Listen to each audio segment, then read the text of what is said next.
Welcome to this panel discussion.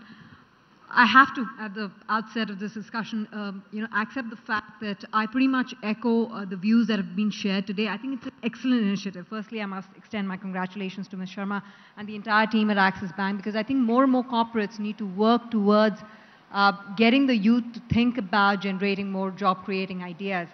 When I was given the topic, future of jobs, my mind just raced past all the sound bites that we've heard in the last 6 months, maybe perhaps a year, among world leaders about job creation. So starting off with President Trump, and job creation was really the premise and the foundation of his presidential campaign, to Theresa May, to the European leaders back home in India, Prime Minister Narendra Modi with Skill India as well as Startup India. He's been focusing on job creation. So the world is searching for growth and productivity, and job creation is the core of that becoming a reality. Mr. Kant, let me start off with your opening remarks. How are you looking at the road ahead for job creation? Because it's really starting at the policy level. So let me also first compliment Axis Bank and Shikha in particular on this very, very unique initiative on crowdsourcing ideas from all people across, both young and old. I think it's a brilliant, brilliant idea, and to go through this whole process of shortlisting, to get presentations done. The jobs of tomorrow are going to be very different from the kind of jobs that we've been doing. We are going to, whether it's manufacturing, whether it's services, whether it's agriculture, we are seeing technology disrupting all sectors. And therefore, the hallmark of future is going to be innovation. It's going to be use of technology, and it's our ability to use them to leapfrog. You are seeing a lot of disruption happening across sectors. Look at manufacturing. Manufacturing is getting totally digitized. The consumer, actually the retail chains and distribution chains are getting knocked out. And from the point of production to the point of consumer, the life cycle is getting extremely compressed and shortened. And therefore, it's very important to understand that new ideas must be able to use technology to link consumer to the point of production. Mr. Anandan, you want to come in with 2-3 points that you take away from this initiative, and you've been on the jury, you've seen a lot of ideas. What are your key takeaways?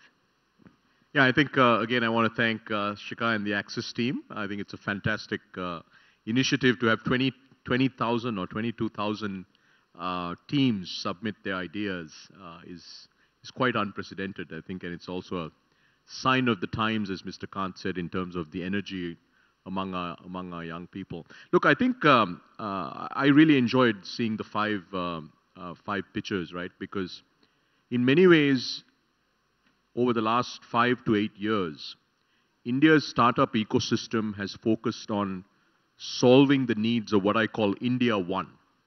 It's the first 100 million internet users. They're like all of us. They're educated, they have disposable income, they live in mostly metros, largely speak English. But if you look at where the real opportunity is, it's really in solving for India, not solving for the first 100 million Indians, right?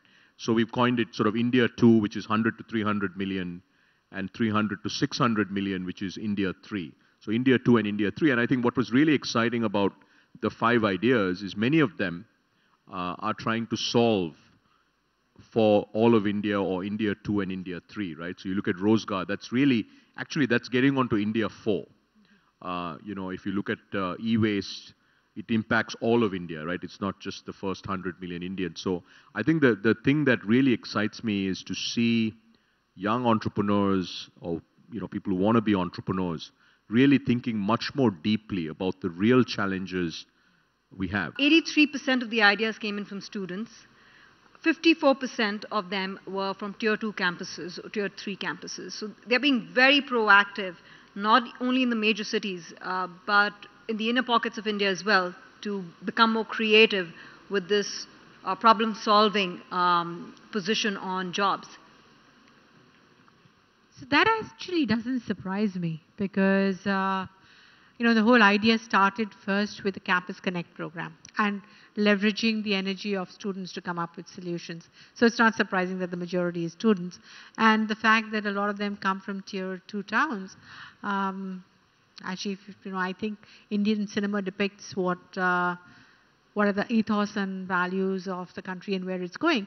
And if you look at cinema, it's actually talking about what's happening in the tier 2 and tier 3 cities. And you do see a lot of innovation and drive coming from there. So I'm not at all surprised that we got so many ideas from there.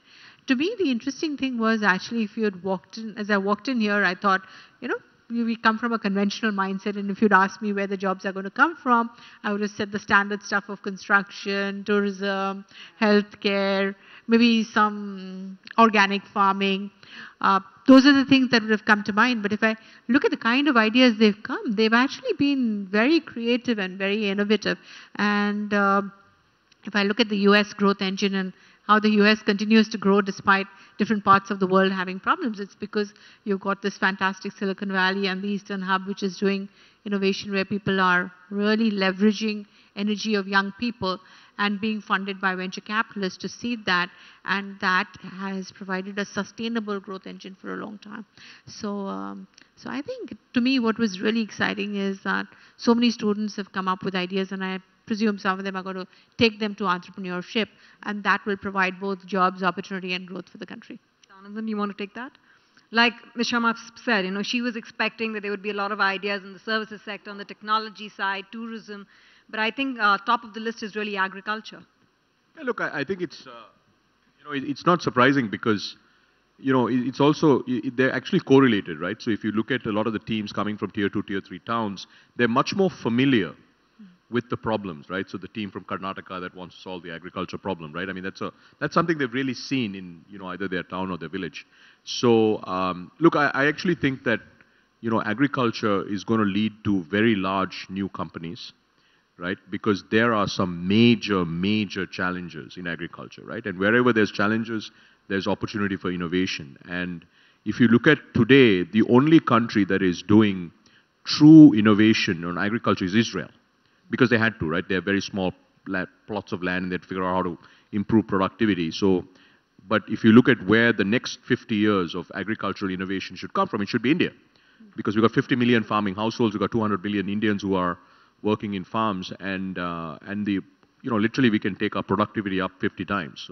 So I don't think it's surprising. I think increasingly you'll start seeing, I actually think that one of these companies, either EM3, or Tringo or the team today that presented, have the real possibility of being orders of magnitude bigger than an Uber, right? Because you're looking at essentially 50 million households that could benefit from it, right? So these are like massive problems. Right. Mr. Kant, how big is the challenge or problem, firstly, and we'll come to challenges in a bit, but how big is the problem of job creation in India? When I just Googled to understand, the issue and how deep it was, I came up with headlines such as India is facing an unemployment crisis. We are creating less jobs per unit of GDP. Unemployment is at a 5-year high. We are creating less jobs than Bangladesh and Vietnam. And that, we are an economy which is seeing jobless growth. Well, it's the biggest problem India is confronted with, and I'm really, I really appreciate the fact that this was an idea which was outsourced, in terms of crowdsourcing, because, the Silicon Valley, from where Rajan comes from, they keep innovating, but they keep innovating for the rich and famous, They keep doing things like war machines, drones, driverless cars. So you have the highest number of innovators with the least number of challenges. Whereas India has all the issues and all the problems. You have India's challenges are enormous, in terms of how to manage your waste, how to ensure that you are able to provide seed and fertilizer to your farmers depending on weather and soil conditions on a real-time basis, how to ensure that you are able to provide water which is free of fluoride and arsenic-free water to your people. And so there are huge challenges, but if India is able to find solutions to these problems of 1 billion people here, which is what this presentation was all about, e-waste management, Berozgar and all that. If you are able to find solution for the problem of the 1 billion people, actually it's important to understand that you will be finding solution for the next 6 billion people of the world. Let's start by understanding how do you see the future of jobs being created within the financial services sector when there is clear and present danger, if I can borrow that film title, from fintech, from automation. Yeah, so I think as far as financial services in India is concerned, I think we have to split it two ways. One is the direct jobs that you create in financial services and the impact that financial services has on jobs that you help create through the funding that you provide, right? So if I just focus first on what are the direct jobs that financial services create, yes, automation is going to reduce the number of jobs because some stuff will get automated and you'll have less jobs as a result. But to me, the big excitement about being in financial services in India today is that we have seen already some migration from the informal sector to the formal sector, more in the urban markets.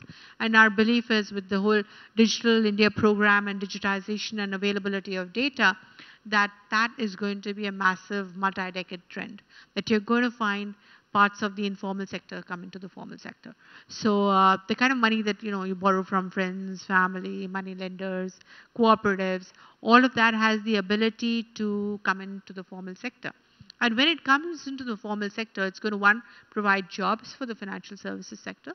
Two, it's going to lower the cost of capital access to that sector and make it more efficient. And through that, create more jobs again. So, I'm actually not sure whether the jury is very clear in terms of is financial services jobs under threat because of technology or not. Because I think there is that element, but there's this whole element of new markets opening up and the impact of those new markets of financial services, what they're going to do on the secondary employment side. Mr. Anandan, you want to come in on that? Do you think automation is a real threat to sectors like financial services? I mean, you name it, you have fintech, you have consumer tech, you have retail tech, everything is being suffixed by technology now. Look, I think automation is going to happen. I mean, the reality is computers will be smarter than humans in about 11 years from now, right? So that's just going to happen. But, the way I think about jobs in India is already the largest self-employed nation in the world by orders of magnitude, right? The number of people in the organized sector is quite small. I don't actually think the number of people in the organized sector is going to grow by, it'll grow, but it's not going to grow at the pace of 1 million jobs per month or 12 million, to provide opportunities for all these young people who are coming into sort of the workforce, if you will. So the way I think about technology, especially when it comes to a country like India, is it's really, the important thing is to create platforms that create opportunities for others, right? One that we are very familiar with is obviously Ola and Uber, right? Very soon they'll have 1 million drivers who have a livelihood because they're able to leverage that platform. And I think you'll see it happening across many different industries where technology, so you have two things happening, right? One, you'll have, in 3-4 years, you'll have 600 million Indians with smartphones, which means they're always connected, they can have access to opportunities. And second, you'll have these technology penetrating deep into sectors, right? Whether it's construction, whether it's, we talked about some of the examples, and those things actually create opportunities. So I actually don't see the next company that's going to go out and employ 300,000 people. I don't think it's going to happen anywhere else in the world. What's going to happen actually is these technology platforms that create massive scale opportunities for self-employment and what I call sort of micro-entrepreneurship. Right? And I think that is very, very powerful. I'll give you an example. There's a startup in Noida called Squadron. Squadron is an app. That's all it is, okay? And they basically are an app where companies can outsource the work that they want to the crowd. Mr. Kant, this initiative also highlights the spirit of entrepreneurship among the youth. And Prime Minister Modi's pet campaigns in Startup India as well as Skill India focus on that as well. What's the kind of road or path you see young entrepreneurs taking? I mean, is it really going to be not about, looking at the engineering space or the medical field or going down the path of doing an MBA, but really be unconventional in their ideas and the kind of businesses that they create? So, if you look at my generation, it was all about seeking jobs, applying to the government, sitting for exams, getting a job. It's a very different world today. I mean, you talk to IIT Mumbai director, he'll tell you 40% of the students are either doing a startup or joining a startup. So they're all becoming job creators in many ways, and they're the ones who are going to create jobs. Large companies do not create jobs, they destruct jobs. It's the young companies which create jobs. And we must understand that the sharing economy is upon us, technological innovation is upon us, digitization of manufacturing is upon us. There's huge disruption taking place all across the world. And therefore, if India is going to grow rapidly at high rates, which is what we need, you need young innovators, you need young entrepreneurs to do it. And you need to find solutions to our problems. You need solutions on our education front. Where one startup has gone and taught 9 million Indian how to speak English in 1 year. It's not happened through any school or college. It's going to happen in the health sector, where a whole lot of startups, starting with Mitra Biotech, Consio Medical, Practo, Portia, all have done some remarkable work. So it's going to happen in areas of nutrition, where there are huge challenges. It's going to happen in agriculture in terms of which will lead to better technology, which will lead to better equipment, which will lead to better production and better productivity, because these are the challenges of India. Indians are going to find solution through innovation and technology to the problems of India. And this is going to create jobs of the future. And what can budding entrepreneurs expect in terms of regulatory support? So there's a completely new, unique startup ecosystem that has been created in terms of fund of funds, in terms of quick registration, in terms of education for startups. A vast number of things have been done, including tax holiday, which is not given for anyone else. Actually, tax holidays have been withdrawn for everyone else. Everyone else is being withdrawn under the new GST, other than a 3-year tax holiday for startups. I'm not in favor of that, but I pushed it just to create the right ecosystem for startups in India. So what has been done for startups has not been done anywhere else in the world. Okay. Ms. Sharma, what about leadership style? When you have so many budding entrepreneurs, young leaders at the helm of these great creative business ideas, what would you say should be the right path to develop a balanced leadership style? Because I see a lot of businesses being set up with the idea that let's disrupt the market, which is great. I don't have a problem with that. It's just that disruption may have a slight negative connotation to it, because the core of any business idea is really innovation and creation and adding value. So I don't know whether I fully get that question, but in terms of leadership, I think what's important is, in a startup culture, hiring talent and keeping talent, I guess, is even more important than in a large organization. So just making sure that you have a set of people who are excited about it and each one is contributing and they can hang in together and see the impact of what they're doing. I think that's important.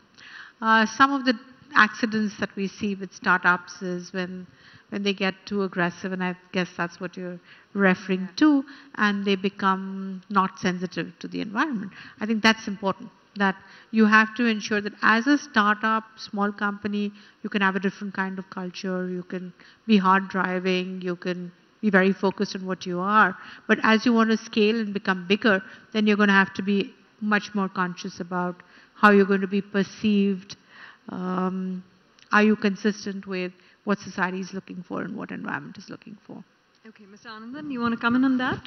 What kind of leadership style should budding entrepreneurs cultivate?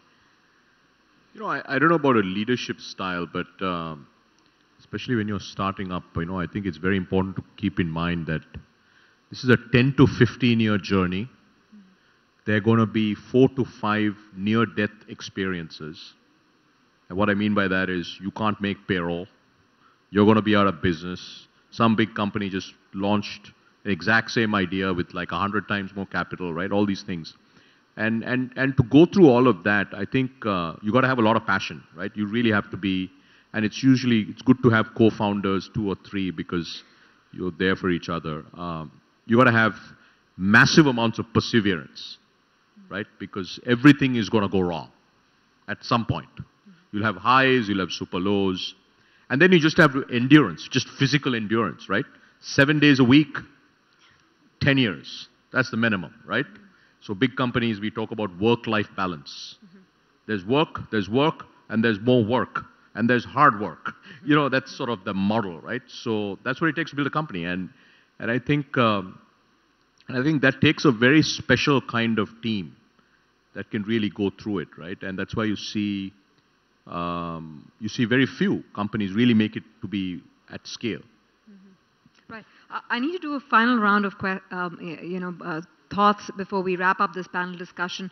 So, Mr. Kant, let's begin with you. What would you say to all the budding entrepreneurs out there who presented their ideas today? What would be your words of wisdom on how to take their story forward from here, whether they win or not? My advice to each one of them will be, don't be afraid of failure. There's nobody who's succeeded without failing. I mean, all the big startups across Silicon Valley, all these guys who've succeeded have succeeded after failing somewhere or the other. And Indians must learn to accept failures. Startups, failures is a very integral part of the startup movement. You know, Indian parents, Indian bankers, Indian ecosystem must learn to accept failures as a part of the startup movement. You'll fail once, you'll fail twice, but the third time you'll succeed. You know, Indian parents just hate their son to fail. But enterprise, innovation is all about failure and then succeeding. So Indians will, young entrepreneurs may fail once, they may fail twice, but they'll succeed the third time. So don't worry about it. You just have to have perseverance, as Rajan said. You'll have to have great amount of energy, vibrancy, and commitment. And that's why we've created this new bankruptcy law, so that you can have quicker exit for startups. Indeed. Mr. Anandan, you want to come in with your thoughts? Yeah, by the way, the bankruptcy law, thank you for that. That's very helpful. Because used to take me, it still does by the way, it takes me longer to exit a failed startup than to build. Yeah, it's like takes forever. So thank you for that. Look, I think if you really want to be an entrepreneur, right? A lot of people like the idea of entrepreneurship. Then you should just get going, right? Because and focus really on building an awesome product, not fundraising. Because I find that today, first thing that a startup wants to do is raise money. Like, we haven't done anything yet, right? And so go build something that's awesome, right? And even if it's a prototype or whatever, right? I mean, I like my color because, at least we saw the tubes. It's just cool, microwaves, they work. There's like colors coming out of them. That's awesome. So build something and just get going. Ms. Sharma, your thoughts? I'm actually going to sound like I'm repeating a lot of what Amitabh and Rajan are saying. But, the great thing about those ideas were there's a real problem that they're trying to solve for. Right. And if you look at the business model, there were a lot of questions. So I think the great thing is there is that problem to be solved. Now, exactly how that's going to be solved, you should be open-minded about finding the exact solution as you go along the way. But I would say stay wedded to your idea for a couple of years before you decide to kill it. Because the idea is interesting and large enough, and you may not implement it exactly the way you set it up. Like roofing vegetables, I mean. If you don't get licenses for the roofs, maybe not. But maybe you will actually do some adaptation of the model and have pre-kits for people who want to do home gardening and have a servicing to improve that. So you could go with a particular model, and depending on how that does, you either scale it or you modify it and adapt it. But stay with that idea. Stay with that idea for at least a couple of years, and only then give up and try the next one, because you have some really interesting problems that you're trying to solve with those ideas. Yes, indeed. Stay the course. But I think I just want to add to what the panelists just highlighted. At the end of the day, it's very encouraging to see how a lot of these ideas are coming up from the generation that is going to be facing the problem of job creation the most. So they're being proactive with it to finding a solution. So I think that's a great takeaway. Thanks very much.